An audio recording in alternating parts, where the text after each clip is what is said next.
میں سن 2000 تک 2002 3 4 تک غالباً اسلام آباد میں ملاقاتیں کرتا تھا لوگوں سے. وقت مقرر تھا، جگہ بھی تھی.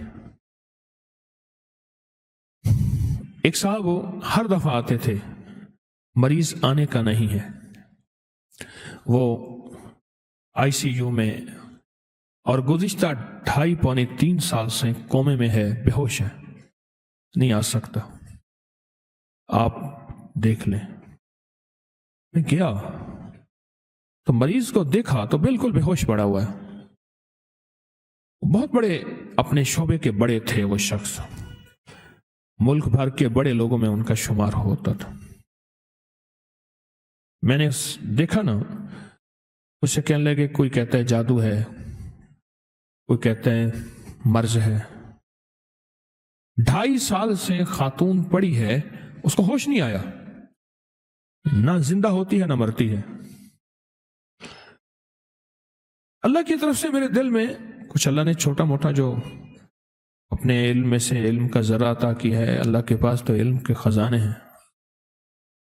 میں نے کہا اس کے لیے استغفار کریں،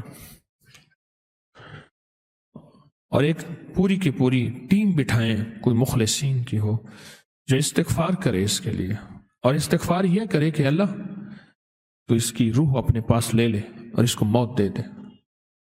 بس استغفار کریں. اسے کہنے لگے موت؟ میں نے کہا سچ تو یہی ہے جو میری سمجھ میں آئی ہے، میں اپنی سمجھ کا دعویٰ نہیں کرتا.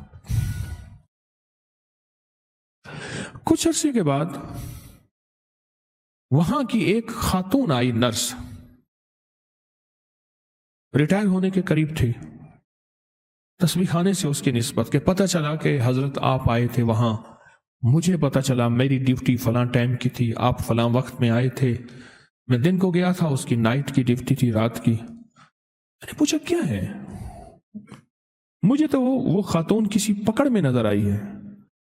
مجھے کہنے لگی حضرت ہم بول نہیں سکتے، بڑے لوگ ہیں. اس کی ایک ملازمہ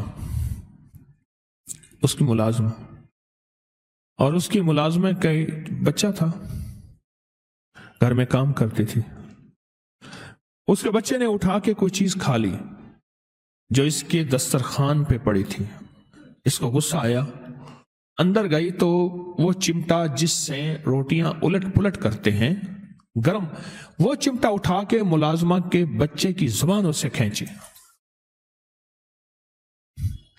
اس کی زبان جل گئی، بیچارہ چیختا رہا. ماں اسے لے گئی، معافیاں مانگتی رہی ماں. بس کچھ ہی عرصے کے بعد اس کے سر میں درد ہوا، اور سر میں درد کے بعد بے ہوش ہو گئی، اور آج تک ہوش میں نہیں آئی. اللہ کے نبی علیہ الصلوۃ والسلام میرے کملی والے فرماتے ہیں، میں 70 دفعہ صبح اور 70 دفعہ شام استغفار کرتا ہوں.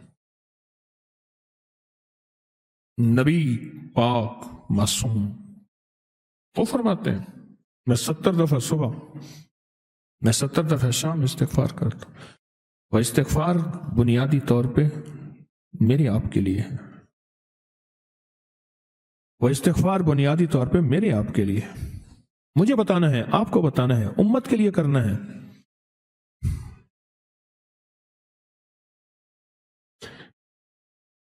اور اگر استغفار ہماری زندگی سے چلا جائے، نکل جائے، تو زندگی میں واقعات آتے ہیں، مشاہدات آتے ہیں، مشکلات اور پریشانیاں آتی ہیں. توبہ استغفار، توبہ استغفار.